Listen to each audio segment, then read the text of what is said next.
Okay guys, so here we are at one of these beautiful homes in Mesa, Arizona. We're gonna take you through an inspection, kind of show you, again, some things you can expect during an inspection. I'm gonna introduce you to our home inspector. He's gonna go through some common things he finds with homes.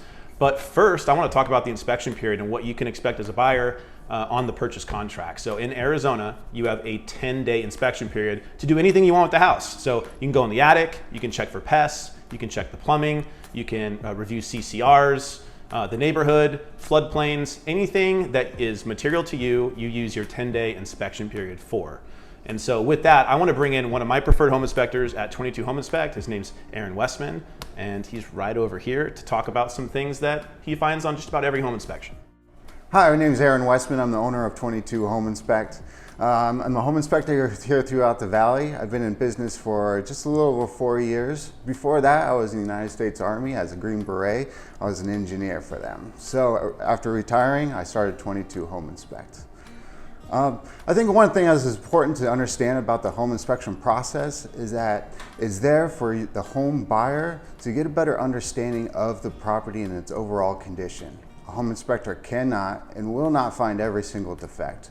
So it's important to look back upon that report and see how many defects that report has. A report that has a lot of defects might show that there might be other defects that may have not been representative in that report. And a very clean report might show that the house is in great condition, and it's up to you as a home buyer to make that decision of, do you want to purchase that property? And when you're looking at a home inspection report, I always kind of think about my safety concern items, and that's your high ticket items.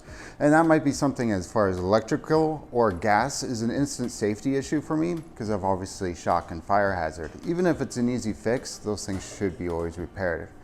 Well, next thing we look at is a high ticket item. So something like a roof, HVAC system, maybe some plumbing or windows could also be a very high cost. For instance, a roof could cost you about $12,000 or more depending on the size and condition.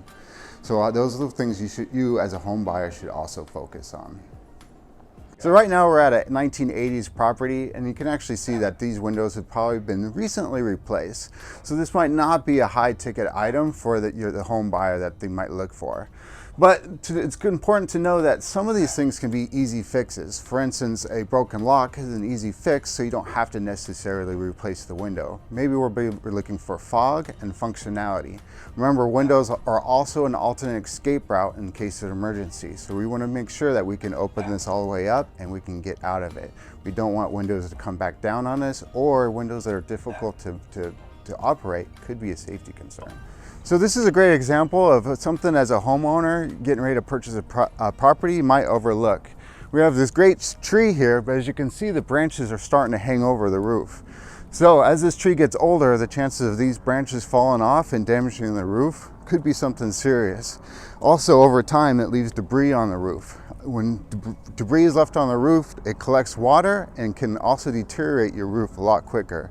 I always recommend getting even the smallest repairs done for your roof before moving in, because once we move into our property, we're more concerned about decorating and not the roof, because it's out of sight and out of mind. So this is one thing that's important to understand about a home inspector. Is here for the air conditioner, we do check the air conditioner, but we are not certified HVAC techs. As you can see, this unit is actually a 2021, so it's brand new. But I always say, if you're concerned about the air conditioner, it's good to still get it professionally serviced by an HVAC tech.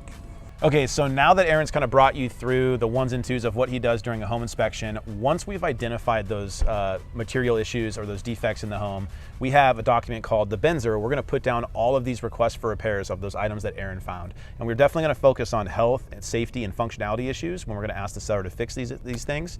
And there's three outcomes once we identify the repairs that we wanted to present to the seller. The first is the seller is gonna repair the items that we asked for, right? The second outcome is the seller can offer us money so that we're able to fix those repairs with our own contractors. And that's definitely my preferred method. It makes walkthrough a little bit easier, and also we can put our trusted contractors in the house to make sure the job is done right. And then third, worst case scenario, is we cancel the contract. Aaron might have identified some issues with the home that are beyond repair or makes the buyer uncomfortable. And so we have the option to cancel the contract with our earnest money fully refundable back in our pocket. All we lost was time, and now we're going on to the next one. All right, so it's time for us to wrap up this home inspection video. I see our termite guy coming up right now to inspect the house. Thanks for attending the video, Aaron, Yeah. and look forward to seeing you on the next one.